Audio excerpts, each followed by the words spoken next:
Welcome back to the class. 9 question हो गया। 10वां देखो बेटा। Modern manufacturing company limited 25 lakh रुपए की सामान्य पूंजी के साथ पंजीकृत हुई है, जो 10 रुपये वाले अंशों में विभाजित है। 31 मार्च 2017 को कंपनी की पुस्तकों के अनुसार निम्नलिखित से प्राप्त हुए हैं।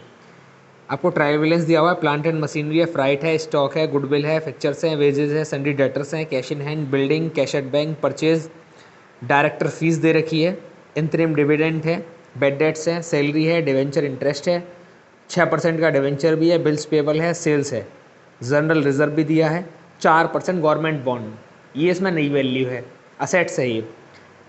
स्टेटमेंट ऑफ P&L दिया लास्ट ईयर का, प्रोविजन फॉर डाउटफुल डेट्स दिया है, शेयर कैपिटल है, पहले से ही बता के रखा है उसने शेयर कैपिटल इधर। अच्छा, वो ऑथोराइज कैपिटल है, ये शेयर कैपिटल है। इसका सन्ड्री क्रेडिटर्स है, कॉल्स इन एरियर है, प्राइमरी एक्सपेंस है, जनरल एक्सपेंसेज हैं। तो इसमें तो कोई नया नहीं है, एक ही नया आया बस है ना, गवर्नमेंट बॉन्ड वाला। आगे 31 मार्च 2017 को स्टॉक 2,02,500 पर अनुमानित किया गया। निम्नलिखित समायोजना की जानी है। पहला, प्लांट एंड मशीनरी पर 10% तथा फिक्चर्स और 5% की दर से ह्रास लगाना है। अंतिम लाभांश 5% की दर से दिया जाएगा। प्रारंभिक व्यय को 25% से अपलिखित करना है। विविध देनदारों पर 8,125 रुपये प्रावधान करना है। 20,000 की राशि सामान्य संचय में हस्तांतरित करनी है और 65,500 की सीमा तक आयकर के लिए प्रावधान करना है। बस देखो, लास्ट क्वेश्चन है इस चैप्टर का। ये क्वेश्चन नंबर कौन सा? 12 10। और ये है स्टेटमेंट ऑफ P&L।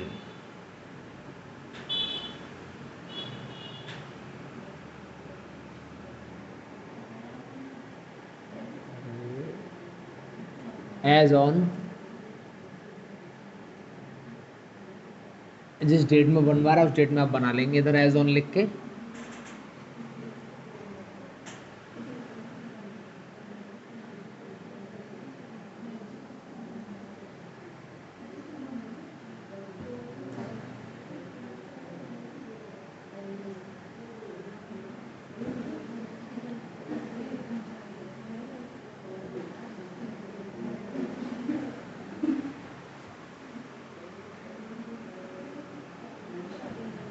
ये रहेगा पर्टिकुलर, ये रहेगा नोट नंबर,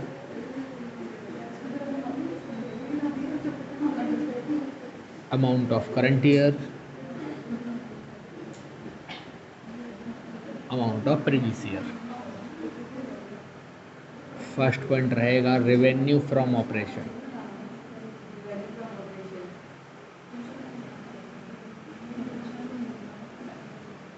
इसमें आएगी सेल्स 10,87,500। इसके बाद सेकंड पॉइंट रहेगा इसमें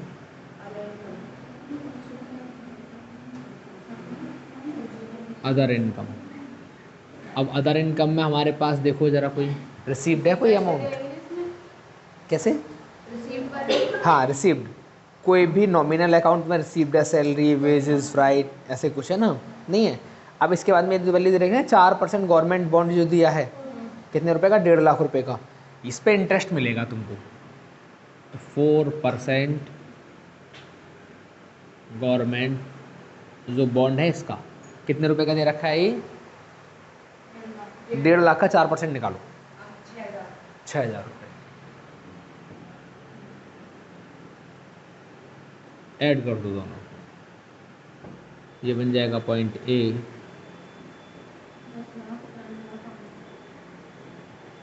टोटल इनकम 10,93,500। इसके बाद में आएगा थर्ड पॉइंट इधर,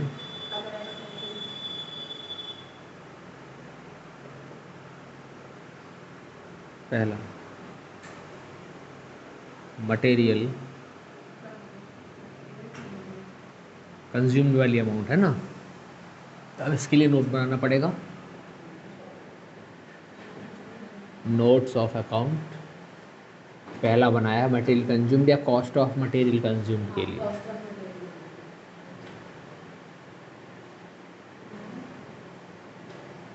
पहले आएगा ओपनिंग स्टॉक, चेक करो जरा कितना है। 2,87,500। परचेज कितना? 3,62,500। और क्लोजिंग स्टॉक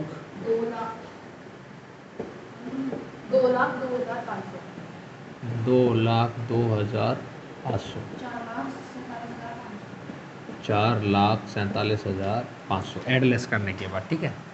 इधर आएगा .1, 4,47,500। इसके बाद में आएगा इधर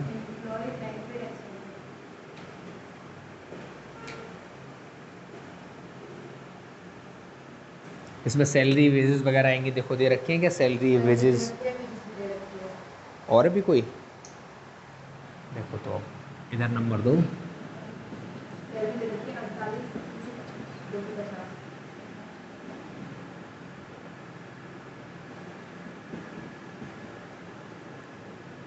48,250 वेजेस 1,77,000 2,25,250। इसको पॉइंट नंबर 2 इधर 2,25,250। इसके बाद आएगा इधर तीसरा डेप एंड अमोर्टाइजेशन वाला नंबर 3। देखो डेप वगैरह कहीं दे रखे हैं क्या? एक तो डेप है प्लांट एंड मशीन पे, कितना? At the rate of 10%।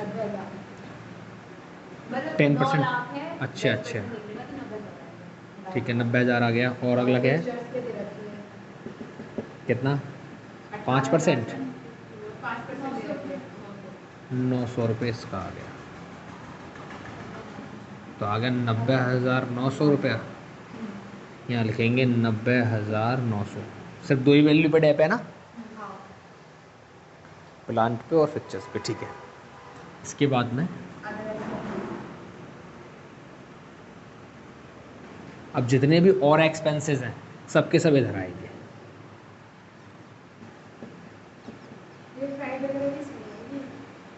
हाँ इसी में फ्राइट 42,750। और एक तरफ से चेक कर लो क्या क्या है। फ्राइट है, वेजेस लिख लिया है हमने, डायरेक्टर फीस है 10,350,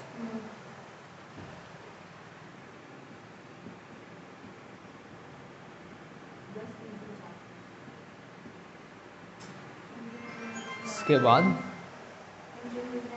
डिविडेंड नहीं आएगा इसमें। बैड डेट्स इसी में आते हैं अदर में ही। सैलरी लिख ली हमने, पहले ही लिख ली हो तो है ना, ओके। डिवेंचर इंटरेस्ट वो बाद में आएगा। Bills payable, sales journal reserve नहीं आएगा। जर्नल एक्सपेंसेस आएंगे इसमें 30,250।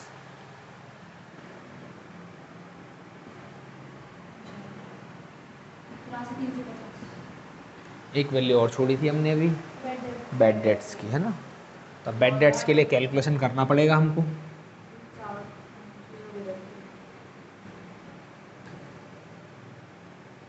बैड डेट्स के लिए कैलकुलेशन मैंने कल भी बताया था तुम्हें ना। प्रोविज़न कितने का है चेक करो, क्वेश्चन में दे रखा है बाई साइड की तरफ प्रोविज़न। हाँ 10,000 रुपये का डाउटफुल डेट्स का प्रोविज़न है पहले से हमारे पास। और बैड डेट्स कितने के दिए हैं? 9,275 के बैड डेट्स हैं। इसके बाद न्यू बैड डेट्स कितने के हैं?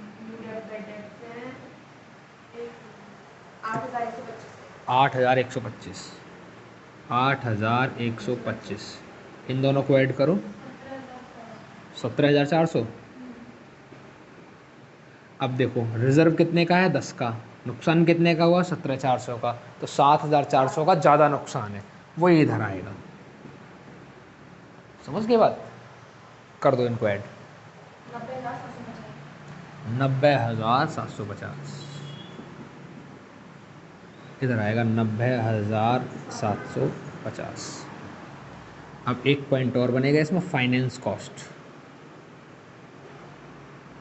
जब आप इंटरेस्ट वगैरह पे कर रहे हैं ना, इंटरेस्ट पे भी तो है इसमें कहीं पे, डिवेंचर इंटरेस्ट कितने का 22,500 का, और डिवेंचर रियल में कितने का 6% डिवेंचर है और 7,50,000 के। तो हमको चेक करना पड़ेगा कि डिवेंचर का इंटरेस्ट पूरा दिया गया है नहीं दिया गया है।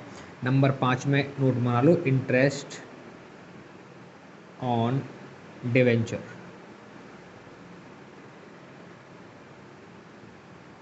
इसको इंटरेस्ट ऑन डिवेंचर नहीं, इसको फाइनेंस कॉस्ट लिखना पड़ेगा। फाइनेंस कॉस्ट इंटरेस्ट कितने परसेंट डिवेंचर है? 6% वाला। कितने रुपए के? 7,50,000 रुपये के। निकालो ज़रा, 45,000 आ गया। इसका आएगा 45,000 रुपये इंटरेस्ट का। पे कितना कर रहा है इंटरेस्ट को? 22,500। उसने पे किया 22,500, तो इसमें से 22,500 पे करेगा तो 22,500 रह जाएंगे। इसका मतलब आउटस्टैंडिंग में है 22,500, है ना। तो यहाँ पे इंटरेस्ट लिखेंगे पूरा कितने का, नंबर 5 में 45,000। आपको याद रहना चाहिए कि ये 22,500 तो करंट में पे किए हैं और 22,500 जो हैं वो अगले वाले वो आउट। अच्छा 22,250, ओके ठीक है। 22,250 और ये आएगा 22,750, ये आउटस्टैंडिंग वाले हैं। चलो, और कोई एक्सपेंसेस? सब हो गए इसमें से, है ना। कर दो इसको ऐड।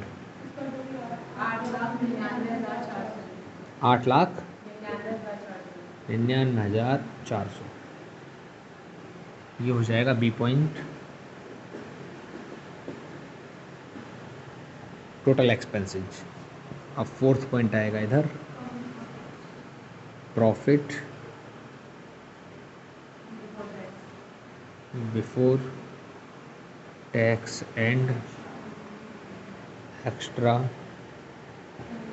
Ordinary items. कैसे निकालेंगे इसको? ए माइनस बी करके, इसमें से इसको माइनस कर दो।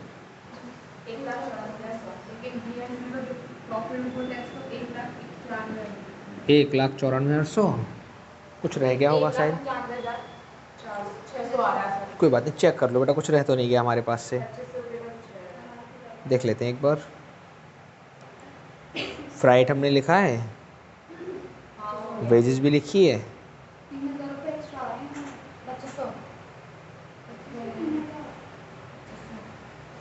हमारे पास जो है इसमें अभी रह गए लिखने को पैसे, है ना। 2,500 3,000 रुपये कोई एक्सपेंसेस जो रह गया हमसे। देखते हैं अभी। इसमें रह गया प्रारंभिक व्यय को अपलिखित करना है।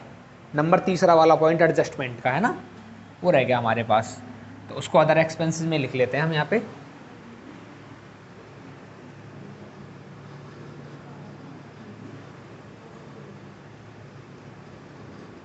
रिटर्न ऑफ करने हैं प्राइमरी एक्सपेंसेस के 25%। 10,000 का 20 कितना आएगा? 2,500। यही वैल्यू रह गई थी बेटा एडजस्टमेंट में से। कितना है इसका टोटल? 93,250।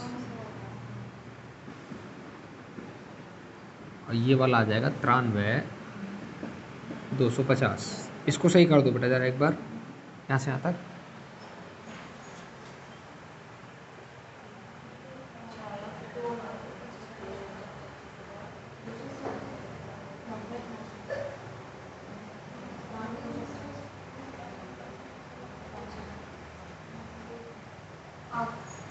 कितना?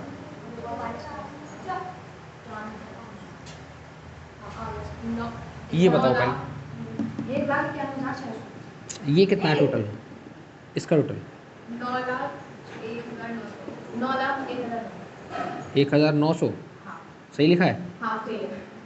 इसमें से इसको घटाएंगे कितना बचा? 1,91,600। अब इसमें से लेस करना है हमको टैक्स, और टैक्स के लिए उसने बोला है 65,000 कुछ का, है ना, 65,500। इसमें से लगा दो 65,500 का टैक्स, लेस कर दो उसको। 1,26,100 ये आ जाएगा profit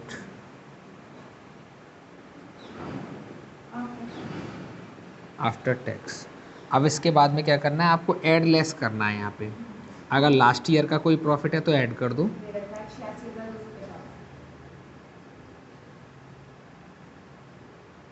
surplus of last year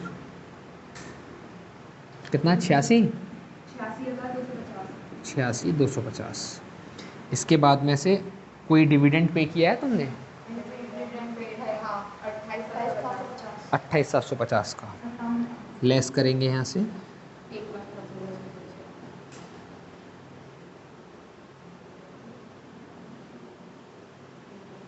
कितना आ रहा? 28,750। ओके, एक फाइनल डिविडेंड भी पे किया है तुमने, नीचे एडजस्टमेंट में दिया है बेटा।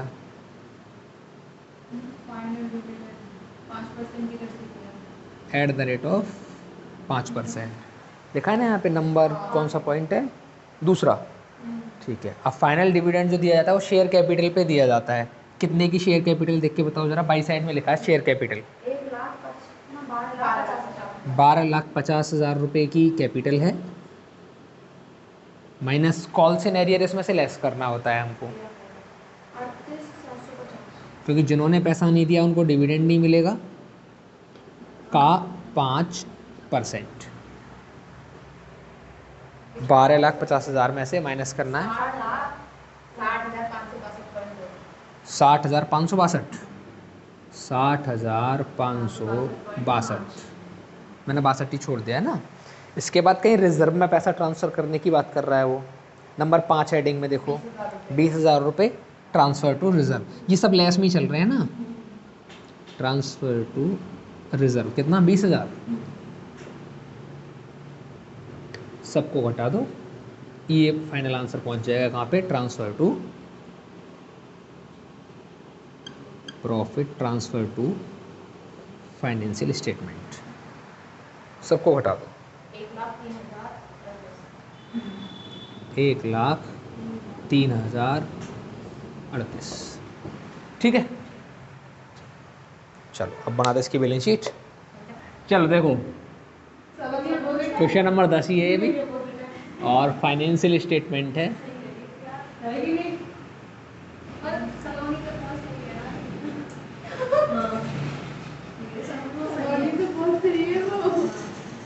ये सही है, कह रही है तो वो सही है ना। बैलेंस शीट एज ऑन,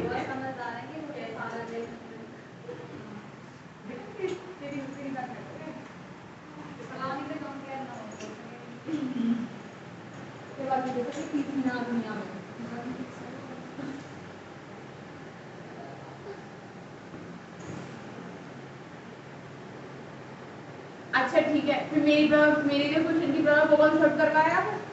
भगवान मालिक है। भगवान के पास में जाऊंगी। कल वाले दिन पता ना कौन सी कंपनी की शेयर देख रहा था, उसमें भी शेयर का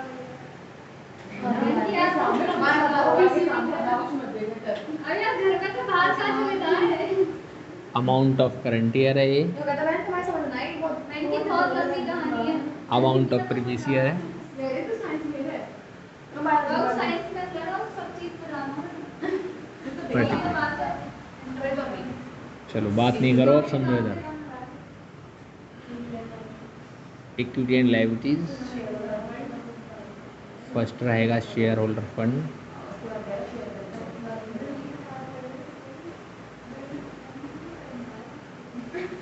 इसके बाद फर्स्ट पॉइंट रहेगा शेयर कैपिटल। अब यहाँ बनेगा first point notes of account,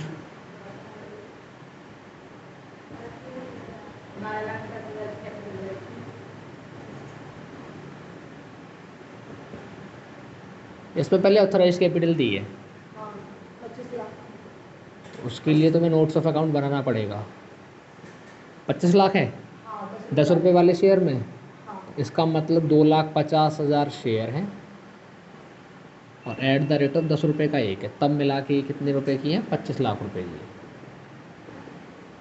authorise capital का कोई रोल नहीं है।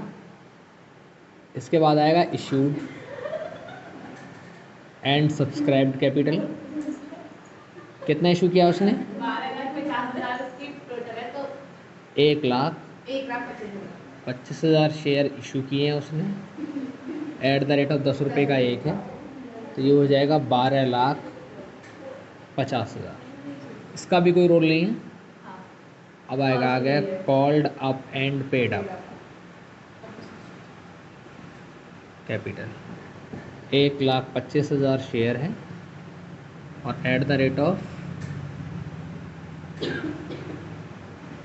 10 रुपये का एक शेयर है, तो टोटल मिला के हो गया 12,50,000। लेकिन इसमें से कॉल सिनेरियर है कितने रुपए की? 37,500 38 750 लेस कर दो इनको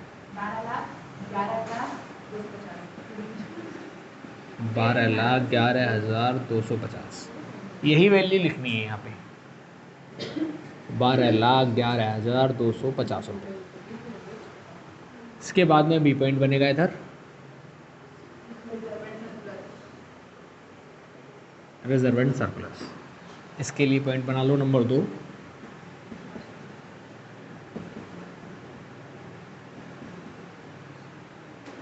देखो ज़रा कोई रिजर्व दे रखा है पहले, जनरल रिजर्व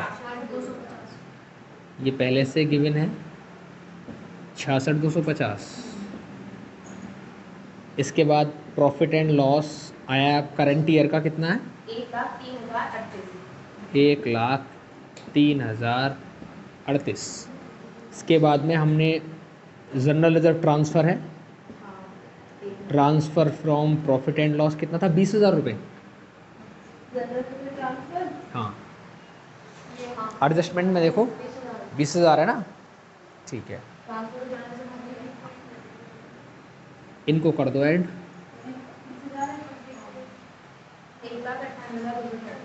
1,00,000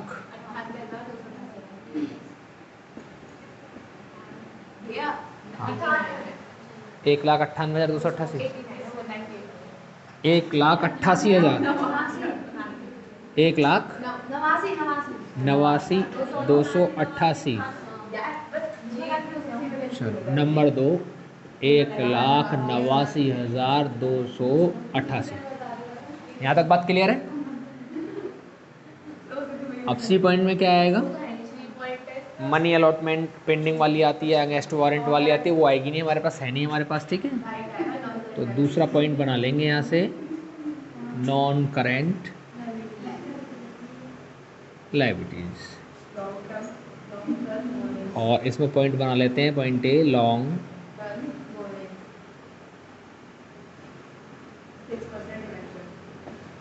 ऐसा डायरेक्ट लिख देते हैं 6% डिवेंचर। कितने रुपए के? 7,50,000। कोई अदर लायबिलिटीज़ है ऐसी जो लॉन्ग टर्म में हो? बैंक लोन वगैरह, किसी अदर लोन वगैरह ऐसा कुछ है? कोई लोन वगैरह नहीं है ना। तो इसके बाद में डायरेक्ट हम पहुंच जाएंगे नंबर 3 पे अब, और उसे लिखेंगे करंट लायबिलिटीज़। अब करंट लायबिलिटीज़ में एक एक करके हेड बनाते हैं। पहले आता है ट्रेड, इसमें आती हैं 2 वैल्यू है ना। नंबर 3 हेड बना लेते हैं इसका। कौन 2 वैल्यू आएंगी इसमें? एक तो ट्रेड पेबल जो है, इसमें एक तो आएगा क्रेडिटर्स। चेक करो ज़रा है क्या क्रेडिटर्स?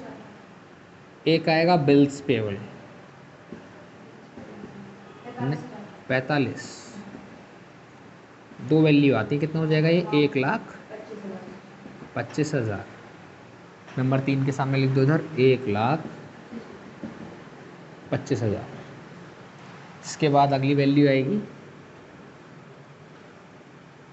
Short term. देखो ज़रा बैंक ओवरड्राफ्ट वगैरह है क्वेश्चन में क्या? बैंक ओवरड्राफ्ट या शॉर्ट टर्म बोरोइंग्स, कहीं से छोटा लोन लिया हो, वो असेट्स में आएगा। चलिए अब इसके बाद में क्या आएगा इधर? सी पॉइंट में बना दो अदर करेंट लायबिलिटीज़। अब अदर करेंट लायबिलिटीज़ में बाकी जो लायबिलिटीज़ बची हैं वो सब आएंगी, जैसे आउटस्टैंडिंग, प्रोविजंस है ना, सब इसी में आते हैं। चलिए तो नंबर 4 हम इधर बना लेते हैं। Number 4 other current liabilities. एक तो इसमें आउटस्टैंडिंग है, आउटस्टैंडिंग इंटरेस्ट लिखा था हमने है ना, कितने रुपए? 22,750। तो 22,750 तो हमने इधर लिख दिया, एडजस्टमेंट में से आया है ना ये 22,750। और भी था हमारे पास, कोई और पैसा देना बाकी था किसी का?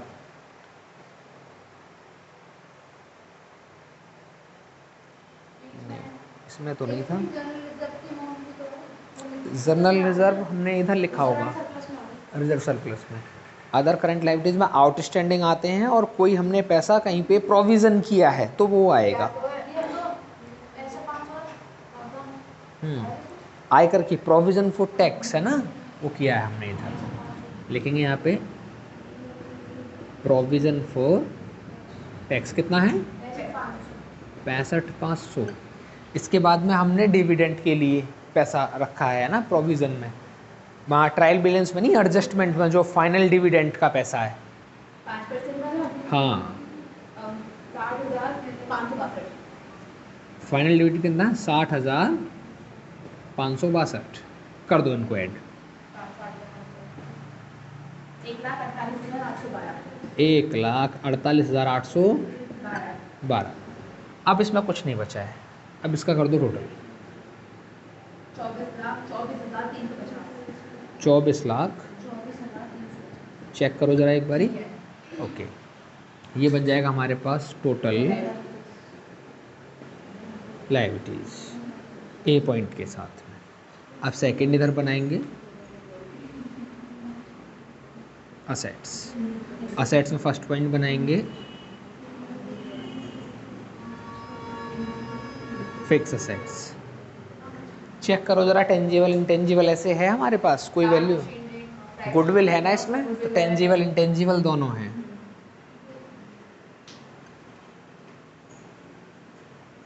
पहले बनाएंगे टेंजिबल असेट्स और इसके लिए नंबर 5 बना लेते हैं इधर, इसका हेड बना लो इधर नंबर 5।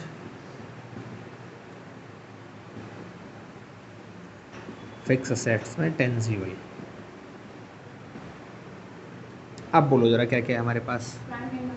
प्लांट एंड मशीन कितने रुपए की? 9 लाख रुपए। डेप कितने का लगाया इस पर? 90,000 का डेप लगा, तो कितने रुपए बचे? यहाँ बाहर लिख देता हूँ 8,10,000। और बताओ अगला क्या है? फिक्चर्स हैं कितने रुपए के? 18,000। डेप लगा इस पे भी 900 रुपये। कितने बचे? 17,100 रुपये। और बताओ? नहीं, सिर्फ फिक्स असेट्स में टेंजिबल फिक्स वाली असेट्स। प्लांट हो गया, बिल्डिंग है इसमें अभी 6 लाख रुपए की, तीसरी वैल्यू है बिल्डिंग की, डायरेक्ट बाहर लिखेंगे 6 लाख रुपए। और ढूंढो कोई और वैल्यू हो जो फिक्स असेट्स में आती हो। आई थिंक अब कुछ नहीं आता है फिक्स असेट्स में, है ना? चलो ऐड कर दो इनको। 14,27,100 रुपये नंबर 5 में लिखेंगे यहाँ पे 14,27,100 रुपये। अब इसके बाद दूसरी वैल्यू हमारे पास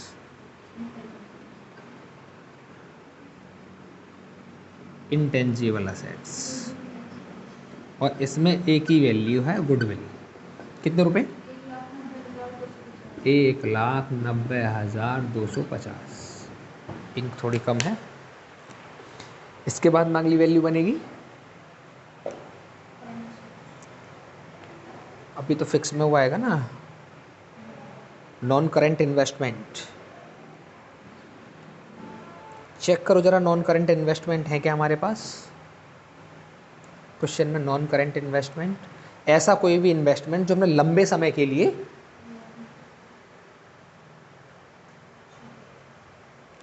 है हमारे पास है।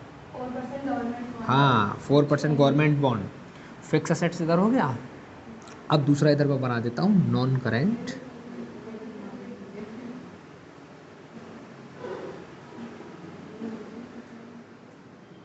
इन्वेस्टमेंट। एक ही वैल्यू नॉन करेंट इन्वेस्टमेंट की, लिख देता हूँ यहाँ पे 4% गवर्नमेंट बॉन्ड्स। कितने रुपए? 1,50,000। ठीक है। अब नंबर 3 बना लेते हैं इधर, करंट असेट्स। अब करंट असेट्स में पहली वैल्यू आती है ट्रेड रिसीवेबल। अब ट्रेड रिसीवेबल के लिए वैल्यू बनानी पड़ेगी हमको, नंबर 6।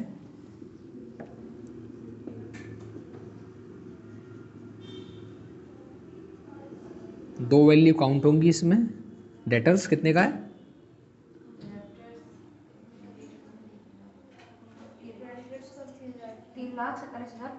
3,47,500। 3,47,500।